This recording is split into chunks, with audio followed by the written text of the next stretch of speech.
تو اتنے میں جو امام کا گھر کا دروازہ تھا، دروازہ کھلا اور ایک 5 سال کا بچہ، اتنا نورانی، اتنا روب اور دبدبا، اتنا جلال، امامت کا پورا جلال، 5 سال کا، امیجن کریں 5 ایئرس اولڈ، اس وقت میرے امام کی ایج 5 ایئرس کی، 5 سال کا بچہ صفوں کو چیرتا ہوا آیا، اور آپ میری طرف دیکھو، لک ایٹ می، امام اپنے سگے چچا کے دامن کو ایسا پکڑ کے کہا چچا یہ حق میرا ہے. یعنی 5 سال کا بچہ آ کے ایک بزرگ چچا سے کہہ رہا کہ یہ حق میرا ہے، وہ ہٹ گئے فوراً. آپ کا جلال امام کا اتنا ہٹ گئے، اور امام نے نماز پڑھی.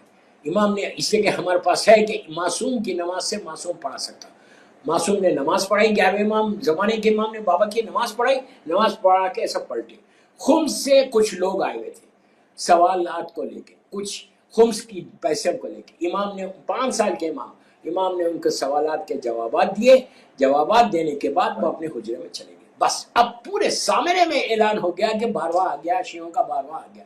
امام پھر یہ غیبت شروع ہو گئی. اب پھر پبلک کوشش کر رہی، حکومت کوشش کر رہی، لیکن امام کے سامنے ایک پردہ ہے، حکومت کے سامنے ایک پردہ ہے کہ جو امام نظر نہیں آ رہا. ہر وجہ سے انہوں نے کوشش. یہ پیریڈ گزرا، اس کو بولتے ہیں اسمالر اوکلٹیشن، غیبت صغرا. یہ پیریڈ شروع ہوا 15 شعبان سے، 260 ہجری 15 شعبان سے یہ پیریڈ شروع ہوا، اور یہ ختم ہوتا ہے 15 شعبان ہی کو. پھر پورا 15 شعبان کو 329 ہجری، یعنی آلموسٹ اس وقت تک میرا مولا 69 ایئرس کا ہو گیا تھا. 69 کا 74 ایئرس کا ہو گیا تھا. اسمالر اوکلٹیشن کا جو زمانہ ہے وہ 69 ایئرس کا پیریڈ ہے. اس میں امام نے کیا کیا؟ اپنے نائبین کو بنایا، اپنے ظاہری طور پہ سکسیسرز کو بنایا. پہلے جو نائب تھے وہ محمد ابن علی، محمد ابن عثمان، پھر ان کے بیٹے عثمان ابن سعید، تیسرے حسین ابن رو. حسین ابن رو یہ وہی ہے جو آپ نے ابھی 14 شعبان کو وہ عریضہ، اگر آپ وہ دعا پڑھیں گے تو اس میں ایڈریس آپ کر رہے ہیں حسین ابن رو کو، کہ حسین ابن رو یہ امام کے تیسرے نائب ہیں. 4 نائبین تھے جن کی مزار آج بھی بغداد میں موجود ہے، جن کو نوابین اربا بولتے. تو تیسرے نائب حسین ابن رو تھے، اور چوتھے نائب علی ابن سمری تھے. یہ 4 نائب یہ 69 ایئرس کے پیریڈ میں امام نے بنایا. اور بنا کے کیوں بنایا؟ یہ اسی لیے بنایا، اچھا جس کو بنایا امام نے نومینیٹ کیا حکم الہی سے کہ یہ تم میرے نائب ہو. اب جتنے شیعہ تھے اس زمانے کے، وہ لوگ خمس کو دینا رہتا تو لے کے جا کے نائب کے حوالے کرتے. کوئی عریضہ، کوئی حاجت امام تک پہنچانا ہے تو ان کے حوالے کرتے. وہ امام ان سے ملاقات کرتے، ڈائریکٹ وہ جا کے نہیں ملتے، امام ان سے آ کے ملتے، اور مل کے ان کے جو عریضے، جو مومنین کے عریضے یا خمس آتے، پھر امام ان کو بتاتے کہ یہ خمس ان کو دے دو، یہ اتنا ان کو دے دو. پورا امام وہ بتاتے نائب کو، اور عریضے لیتے، اور جو اس کے سوالات کے جوابات ہوتے وہ جوابات دیتے. اس کے بعد امام پھر پردے میں چلے جاتے. یہ غیبت صغرا کا پیریڈ ہے. تو دوسرے ایک کے بعد جب دوسرا نائب کا وقت آیا، پہلا نائب کا جب انتقال ہو رہا تھا، تو امام نے نومینیٹ کیا کہ اب تمہارے بعد یہ میرا نائب ہوگا. ان کا بیٹا محمد ابن عثمان، عثمان ابن سعید. اس کے بعد علی ابن حسین ابن رو کو بھی امام نے ہی بنایا. حسین ابن رو کے بعد علی ابن سمری کا پیریڈ صرف 2 سال یا 3 سال کا ہے. یہ جو پیریڈ ہے، اس میں امام نے 8 دن پہلے علی ابن سمری کو بتا دیا تھا کہ اب غیبت کبریٰ کا آغاز ہو گیا، یعنی ہائر اوکلٹیشن کا آغاز ہو گیا، جس پیریڈ میں آج ہم گزار رہے ہیں. یہ ان کا آغاز ہو گیا، اور یہ طویل پیریڈ ہوگا. اور اس کے بعد جب یہ ختم ہوگا تو میں ظہور کروں گا انشاءاللہ. تو اب یہ پیریڈ لمبا ہے. اب امام نے کسی اور کو اپنا نائب نہیں، علی ابن سمری کے بعد ڈائریکٹ نائب بول رہا ہوں میں، ڈائریکٹ جو امام نے بنائے تھے وہ نائب نہیں بنائے. اس کے بعد آپ نے یہ پیریڈ گزرنے کے بعد اب ہائر اوکلٹیشن شروع ہو گیا. تو 69 ایئرس کے پیریڈ میں لوگوں نے امام سے، جن سے مولا کو ملاقات کرنا تھا، ملاقاتیں بھی کی. اور غیبت کبریٰ میں اب جو ہم پیریڈ جس سے گزر رہے، اس میں بھی امام کی کئی ملاقاتیں ہیں، کئی علماء سے ملاقاتیں ہیں، نارمل لوگوں سے ملاقاتیں، اور آج تک اس لیے کہ یہ کہا گیا کہ اگر تم امام سے ملنا چاہتے تو مختلف جگہیں بتائی گئی کہ وہاں جا کے تم امام سے مل سکتے. جیسے شب جمعہ، ابھی ہم جب گروپ میں گئے تھے تو میں نے گروپ میں جمعرات سے پہلے یہ بولا تھا کہ اب ہم لوگ کل تھرسڈے کربلا مولا جا رہے ہیں انشاءاللہ. اللہ ہم کو بار بار جانا نصیب کرے مولا حسین کے پاس، اور وہاں جا کے اپنے امام کو ضرور ڈھونڈنا. زمانے کا امام کا جملہ ہے کہ ہر شب جمعہ کو میں اپنے آبا و اجداد کی زیارت کو جاتا. کربلا مولا کی زیارت کے لیے بھی امام ہر جمعرات شب جمعہ آتے ہیں. تو آپ کئی واقعات آپ کو ملیں گے کہ جنہوں نے شب جمعہ امام سے کربلا مولا میں ملاقات کی.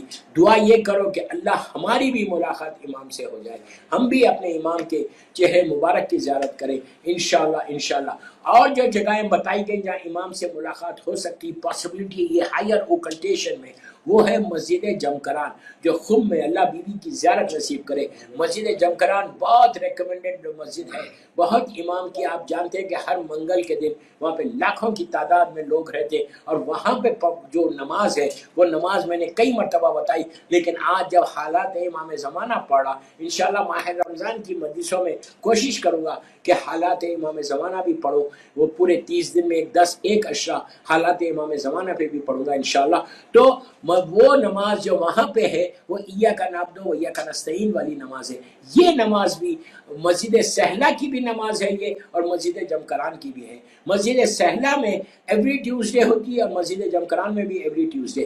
ہزاروں کی تعداد میں، لاکھوں کی تعداد میں لوگ پہنچتے، اور وہاں پہ مسجد جمکران میں اور یا مسجد سہلہ میں کئی واقعات آپ کو ملیں گے. اگر رمضان میں مجھے موقع ملا اور میں حالات پڑھوں تو اس میں وہ واقعات پڑھوں گا کہ لوگوں نے، اگر وہاں کا عمل یہ ہے کہ 40 ٹیوزڈے نائٹ، منگل کی رات، یعنی شب بدھ، 40 منگل کے شب ٹیوزڈے اگر وہاں پہ کوئی جائے اور یہ نماز پڑھے تو ملاقات امام ہوتی. آپ ہم جا کے تو نہیں رہ سکتے، 8-9 مہینے کی بات ہے. آپ اپنے لندن ہو، امریکہ ہو، کینیڈا ہو، سب کانٹیننٹ ہو، جو بھی سن رہا مجھے، آپ اپنے گھر میں پڑھو.